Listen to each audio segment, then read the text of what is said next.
بسم اللہ الرحمن الرحیم۔ السلام علیکم ورحمۃ اللہ وبرکاتہ۔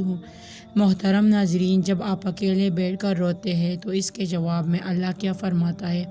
امیر المومنین حضرت علی مرتضیٰ شیری رضی اللہ عنہ نے فرمایا کہ جب تم میں سے کسی کو خوف خدا سے رونا آئے تو وہ آنسو کو کپڑوں سے صاف نہ کرے بلکہ رخساروں پر بہہ جانے دے کہ وہ اس حالت میں رب کریم کی بارگاہ میں حاضر ہوگا۔ شب الایمان حضرت ابو سلیمانی درانی رحمۃ اللہ علیہ فرماتے ہیں کہ خوف خدا کے باعث جو آنکھیں دبائے گی یعنی آنسو سے بھر جائے گی، اس کے چہرے پر قیامت کے دن سیاہی اور ذلت نہیں آئے گی اور ان دبدبانے والی آنکھوں سے آنسو جاری ہو جائیں گے تو اللہ ان آنسوؤں کے پہلے قطرے کے ساتھ ہی آگ کے کئی سمندر بجھا دے گا۔ اور جس قوم میں سے کوئی شخص خوف خدا سے روتا ہے اس قوم پر رحم کیا جاتا ہے۔ جب آپ اکیلے بیٹھ کر رو رہے ہوتے ہیں تو اللہ کے فرشتے آپ کو دیکھ رہے ہوتے ہیں اور وہ اللہ کو جا کر بتاتے ہیں کہ آپ کا فلاں بندہ فلاں جگہ پر بیٹھ کر رو رہا ہے۔ پھر اللہ تعالیٰ اپنے فرشتوں سے فرماتا ہے کہ جاؤ میرے بندے کو جا کے چپ کرواؤ۔ پھر وہ فرشتے تک ہار کر واپس آ جاتے ہیں اور پھر اللہ تعالیٰ سے کہتے ہیں یا اللہ تیرا بندہ ابھی بھی رو رہا ہے۔ پھر آپ کو پتہ ہے کہ اللہ تعالیٰ کیا فرماتا ہے؟ اللہ تعالیٰ کہتے ہیں کہ میرا بندہ اس لیے رو رہا ہے کیونکہ میں نے اس سے ایک چیز چھین لی جو اسے بہت زیادہ عزیز تھی اور اس چیز کو واپس حاصل کرنا چاہتا ہے، لیکن مجھے میری ذات کی قسم میں اسے ایک ایسی چیز سے نوازوں گا کہ پوری دنیا اس پر رشک کرے گی اور جو چیز اس سے چھین لی گئی ہے اور پھر اس کو بھول جائے گا۔ تو دیکھیے اللہ تعالیٰ ہم سے کتنی محبت کرتا ہے۔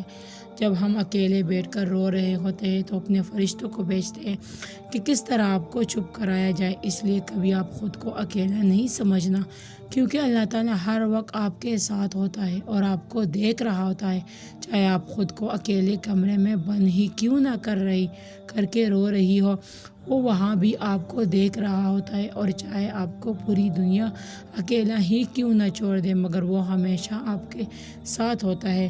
تو صبر رکھے اور اللہ تعالیٰ پر بھروسہ رکھے، ایک دن تمہیں تمہارے صبر کا صلہ دے دیا جائے گا۔ وہ نصیب لکھنے والی ذات جو دلوں میں خواہش ڈالتی ہے اور ان خواہشوں کو پورے کرنے پہ بھی قادر ہے۔ دل کو سکون تو فقط دل بنانے والوں کے پاس ہے اور آپ کو تکلیفوں سے اور مشکلات سے نکال سکتا ہے۔ اللہ سے اچھا گمان رکھو کیونکہ وہ تمہیں تمہاری طاقت سے بھی زیادہ کبھی نہیں آزمائے گا، اور تم ان منزلوں پر خوش ہو جاؤ جو اللہ نے تمہارے لیے چنی ہے، پھر وہ تمہیں ان منزلوں تک خود ہی لے جائے گا جن تک تم پہنچنا چاہتے ہو۔ تمہارا یقین اور تمہاری دعائیں ہی تمہارا مقدر ہوتی ہے، اور ایک دن تم اپنی دعاؤں سے سب حاصل کر لو گے۔ بس صبر کرو اور بہترین وقت کا انتظار کرو جو اللہ نے تمہارے لیے مقرر کیا ہے۔ بے شک اللہ پاک کی بارگاہ میں آپ کوئی بھی دعا مانگ سکتے ہو کیونکہ دعا کرنے میں کوئی پابندی نہیں ہے۔ ایک دن تمہارے پاس وہ سب ہوگا جسے پانے کی امید میں تم نے اتنی دعا کرتے ہو اور راتوں کو اٹھتے ہو۔ اللہ تمہیں وہ سب کچھ دے گا جس کی تم تمنا کرتے ہو، اور وہ تمہارا بے شک انتظار ضائع نہیں جائے گا۔ یعقوب علیہ السلام نے کہا کہ میں اپنی رنج و غم کی فریاد صرف اللہ سے کرتا ہوں، اور اللہ کے بارے میں جاننا جتنا جانتا ہوں تم نہیں جانتے۔ سورہ کہف میں ایک سبق ہمارے لیے یہ بھی ہے کہ جب کچھ انسان ایسی ہماری زندگی میں ہو رہا ہو جس کی سمجھ نہ آئے تو ہمیں صبر کر لینا چاہیے، کیونکہ ضروری نہیں ہے کہ ہمیں ہر چیز کی حکمت فوراً ہی سمجھ آ جائے۔ کبھی کبھی یہ باتیں وقت کے ساتھ ساتھ سمجھ آتی ہے، وقت سارے راز کھول دیتا ہے۔ بے شک سکون تو بس اللہ کے ذکر میں ہے، چیزیں بس وقتی خوشی دیتی ہیں۔